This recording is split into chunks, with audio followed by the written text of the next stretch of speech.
Assalamualaikum warahmatullahi wabarakatuh, pemirsa televisi Muhammadiyah dimanapun Anda berada. Balik lagi sama Irma di sini. Kita jumpa dalam program PTV Show, ngobrol sering tapi nggak bikin boring.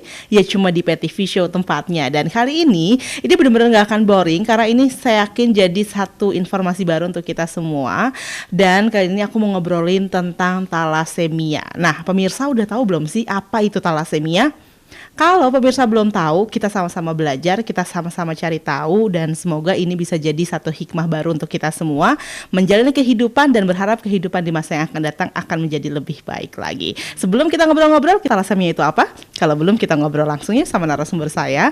Pada kesempatan kali ini ada Bapak Ruswandi selaku pembina Yayasan Talasemia Indonesia, dan beliau juga Ketua Perhimpunan dari Orang Tua Penyandang Talasemia Indonesia. Assalamualaikum warahmatullahi wabarakatuh. Waalaikumsalam warahmatullahi wabarakatuh. Sehat Bapak hari ini? Alhamdulillah. Alhamdulillah, senangnya bisa jumpa ya akhirnya, Masya Allah. Dalam keadaan sehat, bisa tersenyum, bisa berbagi bahagia pastinya. Betul. Dan di samping Bapak Ruswandi ada Bangkit. Halo. Selaku kali ini penyandang talasemia ya. Ya, senang banget kali ini saya bisa berjumpa dengan Bapak Ruswandi karena sejak awal tadi, bahkan sebelum kita ada di meja ini, kita sudah ngobrol dan senang banget dibawakan dengan sukacita, penuh dengan bahagia. Aduh pemirsa, kayaknya ini benar-benar seorang motivator. Wah, Masya Allah, Insya Allah. Nah, Pak Ruswandi, tadi kita sudah melihat ya ada video tentang Yayasan Talasemia Indonesia. Sebenarnya talasemia itu tuh apa sih Pak? Baik, terima kasih. Talasemia adalah penyakit kelainan darah yang terkena sejak anak-anak. Baik. Bukan penyakit menular, tapi adalah penyakit keturunan yang diturunkan oleh kedua orang tuanya dan bisa dicegah. Oke. Talasemia ada 3 macam, yaitu talasemia treat atau minor atau carrier. Baik. Ya, itu normal. Ya, tidak anemia. Ya. Yang kedua adalah talasemia intermedia. Itu yang anemia ringan, yang hanya memerlukan transfusi darah dalam 1 tahun mungkin 2-3 kali. Baik. Ya, yang ketiga ini adalah talasemia mayor, yaitu yang anemia berat, yang harus menjalankan transfusi darah setiap bulan seumur hidup dan belum ada obatnya, dan juga membutuhkan biaya yang sangat mahal. Penurunannya bagaimana? Penurunannya adalah di dalam perkawinan. Baik. Kalau normal dengan normal nggak ada masalah. Oke. Keturunannya juga pasti normal. Baik. Kalau di talasemia, apabila dia carrier atau pembawa sifat menikah dengan normal, ya, itu akan menurunkan 50% normal, 50% carrier atau pembawa sifat. Baik. Yang selanjutnya, apabila carrier menikah dengan carrier, ini bisa menurunkan yang namanya tadi saya sudah katakan, yaitu talasemia mayor yang anemia, itu 25%. Oh, ya. Oke. Terus 25% lagi bisa lahir normal. Oh, terus bisa. Tapi 25%. Oke. Nah, terus sisanya 50% itu pembawa sifat atau carrier. Oh, baik. Jadi pada waktu dia melahirkan, ya, dia nggak tahu yang mana yang lahir. Itu kayak beli lotre. Bisa juga yang bisa yang normal yang mayor, bisa mayor. Normal, bisa yang carrier. Ya.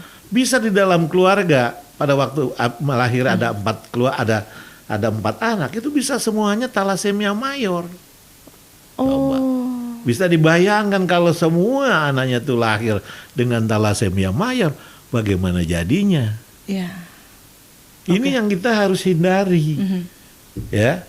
Karena biayanya mahal sekali, berat. Kalau dulu sebelum ada BPJS, sebelum ada yang lain, yang kaya jadi miskin, yang miskin tambah miskin. Betul. Ya. Dia hanya menunggu aja. Ya Allah, mungkin mohon dibantu dan lain sebagainya. Menunggu mukjizat. Nah, sekarang ada alhamdulillah, ada BPJS. Betul. Maupun belum sempurna 100%. Ya. Gitu loh. Tapi mau diapain ya? Itu juga sangat meringankan. Ya. Kalau dia mesti bayar sendiri, dia mesti mengeluarkan semakin uang berat sendiri. Lagi pastinya, berat, kan? Nggak mungkin. Sekarang aja dengan jumlah penderita di Indonesia yang terdaftar di dalam yayasan kita ada 10.500. Sebetulnya BPJS sudah berteriak berat. 10.500 kita udah masuk dalam 5 besar yang menghabiskan biaya. Jadi apa yang mesti kita lakukan? Yang harus kita lakukan itu adalah nggak ada jalan lain, pencegahan. Nah, karena ini yang bikin kita masih punya kesempatan, bikin kita masih punya harapan sebenarnya ya. Tentu selain tadi takdir Allah begitu ya, tapi juga ini bisa dicegah. Meskipun tidak mudah. Iya, karena begini. Kenapa menjadi tidak mudah? Perlu diketahui di Indonesia. Baik. Yang namanya carrier 6-10% dari total penduduk. Wow, banyak. Bayangin. Banyak itu. Banyak. Ini sih yang 10.000 sih yang baru terdaftar. Mungkin yang nggak terdaftar lebih yang daripada sudah pasrah itu, begitu ya. Dia nggak tahu. Mereka nggak tahu juga sebenarnya. Kalau yang dulu kalau ada orang nggak sakit nggak apa, tahu-tahu dia meninggal, wah ini kesambet katanya. Mungkin ini darahnya tiap bulan, tiap waktu berkurang, habis ya dia meninggal. Karena darah nggak ada ya, otomatis dia punya oksigen juga nggak ada. Ya liwat.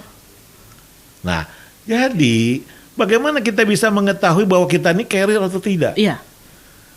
Kalau dilihat secara fisik nggak bisa dilihat yang namanya carrier. Jadi kita harus memeriksakan darah. Kita ke lab, cek, ya. Nah, apa yang mesti kita ketahui nih kalau kita carrier apa? Sekarang yang paling ada 2 tahap. Tahap pertama itu pemeriksaan dini, ya, dengan biaya yang tidak terlalu mahal. Karena kalau kita langsung yang mahal, tahu-tahu kita normal, sayang kan uangnya. Jadi kita masuk ada tahapannya, tahap. Jadi kita masuk dalam tahap pertama, itu bisa kita lakukan ke laboratorium, di puskesmas juga sudah bisa dilakukan, yaitu dengan memeriksakan darah lengkap. Yang namanya darah lengkap. Sekarang peralatannya sudah komplit, begitu masuk langsung udah ketahuan hasilnya apa. Nah di situ kita lihat ada 2 item yang namanya MCV dan MCH. Apabila MCV kita ini di bawah normal, karena normalnya itu di atas 80. Ya. Kalau kita umpamanya MCV-nya 67 atau 70, ya. Terus dia punya MCH-nya biasanya 26, mungkin kita 19, 18. Itu indikasi talasemia, belum tentu talasemia. Itu berarti dia harus dirujuk lagi. Dirujuk ke rumah sakit yang mempunyai peralatan yang namanya untuk pemeriksaan HB analisa. Setelah itu diperiksa HB analisa baru ditentukan bahwa dia talasemia carrier. Atau ada 2 masalahnya. Ada talasemia carrier, kalau dia bukan talasemi itu namanya yang namanya zat besi itu ya, defisiensi besi. Ya. Nah, kalau yang carrier ya udah dia udah ketahuan bahwa dia carrier. Nah, apa yang harus kita lakukan kalau dia sudah carrier? Ini harus diberikan edukasi, harus dijelaskan talasemi itu apa, harus bagaimana. Apabila Anda pembawa sifat, Anda harus apa yang Anda lakukan? Nanti kalau mau menikah, calonnya wajib diperiksa. Jangan tidak diperiksa. Pokoknya hindari pertemuan antara carrier dengan carrier. Kenapa? Kita lihat gini aja. Tadi kan carrier 6-10%. Berarti yang normal itu kita ambil yang paling tinggi 10%. Yang normal kan masih ada 90%. Jadi nggak usah takut. Jangan khawatir ya. Masih banyak. Ini menjadi menarik sekali bahwa memang thalassemia ini benar-benar ada di sekitar kita, tapi mungkin juga masih kurang untuk disosialisasikan. Dan kita masih akan belajar lagi memberikan informasi kepada pemirsa. Namun usai jeda tetap bersama kami di PTV Show.